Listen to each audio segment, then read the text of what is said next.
Hello! Ça fait longtemps. Du coup, welcome. Je crois que la dernière vidéo que j'ai postée sur YouTube, c'était dans l'ancien appartement. Ouh là, oui, c'est nouveau. Quoique, je crois que celle du tarot, je l'ai tournée dans cet appartement quand même. Bref. Donc ma résolution 2026, ça va être d'être un peu plus régulière sur YouTube et de reprendre ce format. Du coup, j'avais fait une pause sur YouTube parce qu'en fait, niveau stats, c'était assez déprimant quand je voyais les stats que peuvent faire un short et la différence quand je fais une vidéo montée, que je mets vraiment longtemps à faire, à tourner et cetera. Je vous mets les stats, c'est assez déprimant. Il y a des vidéos que j'ai tournées, je vous montrerai des extraits à la fin de cette vidéo et en fait, j'ai jamais eu la foi de les monter parce que je me suis dit: «Est-ce que je vais vraiment passer du temps à les monter?» alors que malheureusement, ça intéresse peu de personnes. Je me suis un peu remise en question et je me suis dit: «OK, c'est pas le format YouTube ou le format illustratrice sur YouTube le problème». Je veux dire, que ça soit Orbet, Lana Songe, Ectomorph, enfin bref, il y a plein d'illustratrices qui fonctionnent sur YouTube, qui disent des choses tellement intéressante et comme je veux faire partie de ces illustratrices qu'on aime regarder sur les réseaux parce que c'est intéressant quand elles parlent, parce qu'on se sent moins seul, on se sent genre écouté et surtout on a l'impression de s'instruire sur le métier. Au lieu d'avoir un côté un peu lifestyle, un peu vlog, je vais repartir comme le début de ma chaîne YouTube où j'avais un peu commencé comme ça, c'est-à-dire parler vraiment boulot, préécrire un peu les vidéos, c'est-à-dire vraiment noter les grandes lignes, etc. et pas juste lancer la caméra et voir ce qui vient. Du coup, si vous me suivez que sur YouTube, il y a beaucoup de choses que vous avez dû louper parce que sur Instagram, de ce côté-là, j'ai été très active. 2025, c'était une année assez particulière pour moi parce que si vous vous lancez à votre compte ou que vous vous êtes lancé à votre compte il y a pas si longtemps, vous avez dû remarquer que niveau revenus, on peut vraiment partir dans énormément d'activités quand on est illustratrice. Que ça soit les marchés, les boutiques, les contrats, les portraits personnalisés, que ça soit faire des abonnements, faire des fonds d'écran, faire du digital, faire de l'art à la main, ouvrir des boutiques, faire des partenariats, des collaborations, bref, en fait, il y a mille et une manières d'utiliser notre art et de faire des revenus avec nos créations. Et 2025, j'ai décidé de tester plein de choses. Donc je vais vous faire un peu un retour sur ce qui a fonctionné, ce qui n'a pas fonctionné, ce que j'ai décidé de faire pour 2026, ce que j'ai décidé de garder, de laisser de côté, etc. Pour vous résumer à peu près, en 2025, j'ai fait environ 30 marchés de créateurs. J'en faisais environ 2 par mois, sachant que janvier-février, il n'y a pas de marché et que en juin, je crois que c'est mon record, j'ai fait 8 marchés, un truc comme ça, sachant qu'il y a des marchés qui durent 3 jours ou même une semaine en entière si on regarde les marchés de Noël. Et il y a d'autres marchés qui durent qu'une demi-journée. Donc, il y a un peu de tout. Pour être transparente avec vous, je fais environ 300 € par marché, sachant que ça peut aller, je crois que le plus bas que je suis descendue en 2025, c'était 20 € et le plus haut, ça devait être dans les 900 ou les 1 000 €, un truc comme ça. Donc, quand je vais à un marché, je sais pas trop à quoi m'attendre et je sais pas trop avec quel argent je vais finir à la fin de ma journée. Le truc, c'est qu'en 2025, j'ai vraiment voulu explorer ce côté humain et ce côté vraiment rencontrer les acheteurs, parler avec les gens, etc. Au départ, c'était vraiment génial et en fait, au final, je me suis rendu compte que le temps que je passais avec les possibles acheteurs, c'était un temps que je ne passais pas avec mes proches parce que les marchés, c'est le week-end, c'est le samedi, c'est le dimanche, c'est le vendredi soir. Et donc, à vouloir me rapprocher de l'humain, il y avait une autre part où je m'éloignais un peu. C'est pour ça qu'en 2026, j'ai décidé de faire moins de marchés. J'en fais toujours parce que ça reste une expérience géniale que j'adore, mais j'aimerais en faire un par mois plutôt que 2 ou 3. Alors moi je vous donne mes chiffres, mais dites-vous que c'est vraiment propre à ma personne, c'est-à-dire ma personne en tant qu'illustratrice qui fait du numérique ensuite imprimé, qui a ses prix, qui a sa communauté, qui a vraiment sa manière de vendre, etc. Donc ne vous comparez pas trop. Il y a des marchés où je fais très peu parce que juste les gens ne sont pas là. Je veux dire, il y en a certains pour lesquels mon beaucoup, c'est peut-être leur pas beaucoup, et pour d'autres, mon pas beaucoup, c'est leur beaucoup. Voilà, on a tous une échelle différente de voir les choses. Moi, je me base sur le loyer que j'ai à payer, le temps que j'y passe, mon prêt étudiant à rembourser, etc.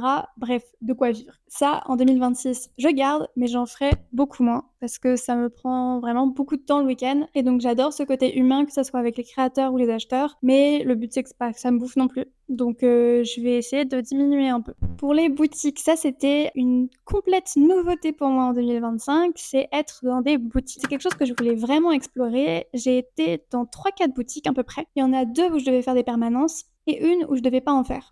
C'est une expérience qui m'a pris beaucoup de temps et d'énergie parce qu'étant donné que c'était la première fois, j'ai dû découvrir toute une nouvelle organisation. Le fait de remplir des stocks sur Excel, de repasser régulièrement pour pouvoir en remettre. Les modèles qui partaient, c'était pas les mêmes que sur les marchés. Le fait de faire des permanences, d'être vendeuse, etc. pour soi et pour les autres. Bref, c'était toute une nouvelle découverte. J'ai essayé vraiment de faire beaucoup de boutiques en 2025 et en fait, j'ai assez peu réussi pour être franche. Il y a beaucoup de boutiques qui m'ont refusé, beaucoup de boutiques où ils me disaient qu'ils étaient déjà trop, qu'il fallait attendre, qu'il fallait repostuler une prochaine fois. Par contre, les boutiques que j'ai faites, celles qui étaient éphémères, ça a plutôt bien fonctionné. Par contre, pour les boutiques où je restais vraiment plusieurs mois, etc., ça me demandait beaucoup de temps et d'énergie pour pas tant de revenus. Il faut savoir que c'est propre à moi parce que j'ai discuté avec des illustratrices toulousaines à qui, elles, ça fonctionne super bien. Mais vraiment, je marche beaucoup mieux sur les marchés que dans les boutiques. Surtout si je suis pas à la tête de la boutique en quelque sorte, qui m'amène au point suivant qui va se passer en 2026.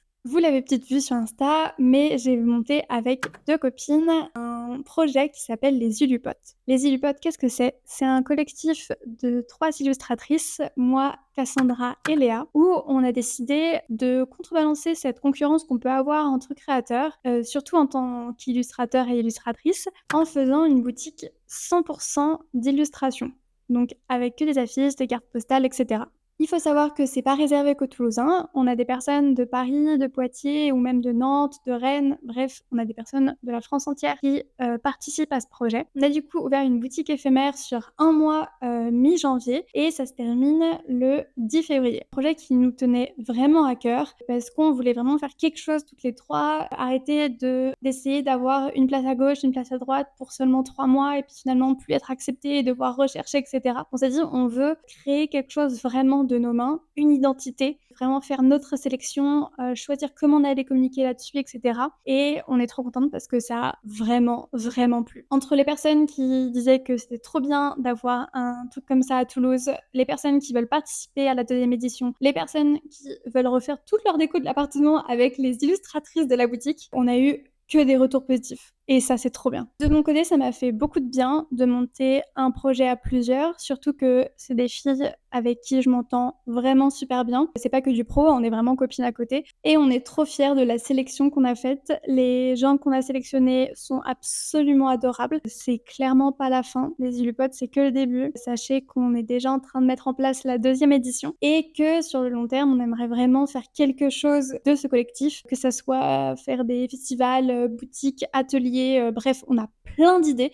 Il va falloir faire le tri, mais ça va clairement pas s'arrêter là. Une autre chose que je vais mettre en place du coup en 2026, c'est les Illupotes qui m'ont donné cette idée d'ailleurs. J'aimerais utiliser cette chaîne YouTube pour pouvoir faire des podcasts autour de la vie de freelance. Pour ceux qui l'ont vu passer, j'ai été interviewée par les Toulourennes il y a quelques mois et c'était une très bonne expérience, sauf que pendant tout l'interview, j'avais qu'une seule envie, c'était de répondre à la meuf en disant « Et toi ?» et d'avoir genre sa réponse à elle, d'avoir vraiment son retour et que je sois pas la seule à répondre aux questions. C'est pour ça que j'aimerais faire un podcast où on serait 3 autour de la table pour pouvoir avoir les retours de 2 personnes, qu'on soit pas juste en face à face à parler, que vraiment j'ai 2 invités, qu'on puisse vraiment évoquer des sujets, etc. à chaque fois autour d'un thème. J'ai déjà plein d'idées. Je leur ai pas encore demandé, mais il y a un couple de freelance à qui j'aimerais bien poser des questions par rapport au fait de, être à son compte, qu'est-ce que ça fait, surtout quand on est à 2, comment on nous voit la société, pour même louer un appartement, pour pouvoir avoir une légibilité, auprès des parents, comment ça se passe, etc. Je suis grave curieuse, j'ai tellement de questions à leur poser. Mais aussi avec les filles des Illupotes, je pense que si je lance le podcast, ça sera du coup avec elles que je vais vraiment commencer. Pour parler évidemment du projet, mais pour parler aussi de chacune la manière dont on travaille, parce que vraiment, en fait, en discutant, on s'est rendu compte qu'on travaillait complètement de manière différente. Je me dis que vous soyez à votre compte ou pas, que vous soyez en freelance ou pas, que ça fasse quelques mois ou plusieurs années que vous soyez à votre compte, ça peut toujours être intéressant de voir comment les autres fonctionnent, qu'il y a plein de manières de vivre de freelance, d'être illustrateur, de construire sa communauté. On n'a pas besoin de beaucoup d'abonnés pour pouvoir avoir des clients. Puis il y a d'autres personnes qui ont beaucoup d'abonnés et qui n'ont pas de clients. Dites-moi si vous êtes d'accord ou si vous vous en foutez. Bref, faites-moi un retour. C'est passé aussi en 2025, c'est que j'ai eu pas mal de contrats à partir de cet été. En fait, le jour où j'ai passé les 10 000 abonnés sur Insta, j'ai eu 3 DM Insta de 3 personnes différentes qui m'ont demandé 3 projets différents. Et du coup, j'ai signé 3 contrats ce jour-là. C'était trop bien, mais du coup, je sais pas si c'est lié ou si c'est juste un hasard total. Du coup, c'est des projets que j'ai réalisés en automne 2025 et qui vont sortir à partir de février. Pour être transparente avec vous, j'ai travaillé sur un générique de série. J'ai déjà commencé à en parler sur les réseaux. Si vous regardez un peu ce que je reposte, je vous fais une vidéo très bientôt parce que je suis invitée à l'avant-première avec les acteurs, etc. J'ai trop hâte et j'ai hâte aussi de vous montrer tout ça. J'ai aussi réalisé un puzzle pour enfants et j'ai réalisé aussi un puzzle pour adultes, c'est-à-dire un puzzle de 1000 pièces, je crois, qui sortira aussi du coup en 2026. Ensuite, j'ai travaillé pour une application mobile. J'espère que ça va sortir cette année. Et enfin, j'ai été contactée par une maison d'édition en novembre pour pouvoir réaliser un produit dont je ne peux pas communiquer pour l'instant, qui va aussi sortir très bientôt. Donc c'était assez frustrant 2025 parce que j'ai travaillé sur des projets qui étaient trop bien. Franchement, j'ai adoré travailler dessus. Mais c'est que des projets où je ne peux pas en parler tant qu'ils ne sont pas sortis. Donc là, je vous donne un peu des idées, mais je ne peux pas vous dire avec qui j'ai travaillé et surtout à quoi ça ressemble. Après avoir passé les 10 K sur Insta, j'ai aussi un peu arrêté de poster, que ça soit des reels, que ça soit des posts, etc. Au départ parce que j'étais concentrée sur les projets. Ensuite, il y a eu la rentrée où j'ai continué à donner mes cours au master et bachelor. Il y a les marchés de Noël qui sont arrivés. Ça faisait beaucoup, donc j'étais pas du tout concentrée sur Instagram. J'aimerais bien y retourner. Avec les Illupotes, on a dû mettre en place toute une communication à travers les réseaux sociaux. Et je me suis rendu compte à quel point j'adorais tourner des vidéos, trouver des trends. Et je me suis rendu compte à quel point en fait je prenais du plaisir à poster sur Insta. C'est un truc que je vais vraiment reprendre en 2026, être plus présente sur Instagram, continuer ce que j'avais commencé en fait début 2025 et que j'ai arrêté. Du coup, 2026, c'est une année un peu particulière aussi pour moi parce que c'est la dernière année où je vais rembourser mon prêt étudiant. Quelque chose de génial parce que c'est un poids que j'ai depuis un moment. Je suis pas la seule, je sais qu'il y en a plein d'entre vous qui ont aussi des prêts étudiants. C'est un poids surtout quand on est à son compte, qu'on a des mois compliqués. Le fait d'avoir cet argent qui part en plus, ça rajoute vraiment un poids que j'ai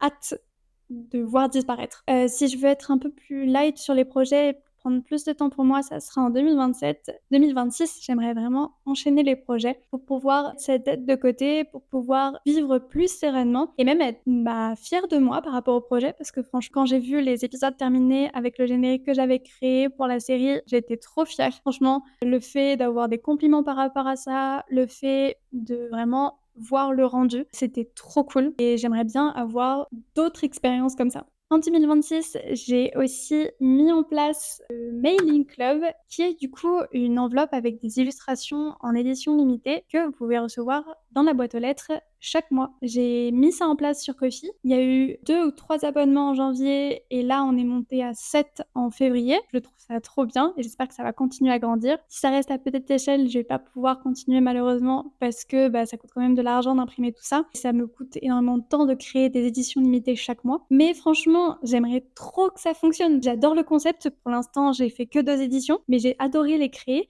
Et surtout, ça me pousse à plus dessiner. En 2025, j'ai aussi appris ce que c'était d'être à son compte et de vivre avec quelqu'un qui ne l'était pas. Vous voyez depuis le début de la vidéo, mais ici, il y a un autre écran, parce que si je bouge la caméra, il y a le bureau de mon copain, en fait, qui est juste ici. Donc lui, ça lui arrive d'être en télétravail, mais la plupart du temps, il est du coup directement dans son entreprise. J'ai dû m'adapter un peu à ses horaires. Avant, ça pouvait m'arriver de me lever à 11h, de me coucher à 2h du matin et de travailler jusqu'à 23h. Aujourd'hui, c'est plus trop possible. Surtout qu'il y a des week-ends où je fais des marchés de créateurs. Si en plus le soir on ne peut pas se voir, ça va commencer à être un peu compliqué. Donc, je me suis réhabituée à des horaires classiques. C'était un peu particulier au début et au final, je me suis habituée. Et ça me fait du bien d'avoir un rythme au final. Donc voilà, je peux vous montrer mon vision board si vous voulez pour l'année 2026 qui est mon fond d'écran. Hop là. Donc, juste là, on est surtout sur du bien-être, sur le fait de signer des contrats et aussi, du coup, reprendre YouTube. je pense m'arrêter là sur cette vidéo. N'hésitez pas à vous abonner et à laisser un commentaire parce que vraiment, vos retours me nourrissent énormément pour la suite de ces vidéos. Hello, c'est la Elodie du montage. En fait, la caméra s'est coupée vraiment à 3 secondes de la fin, donc je vous refais juste la fin, qui est du coup au revoir. J'espère que la vidéo vous a plu et je vous promets d'être plus régulière sur YouTube en 2026, donc à très bientôt.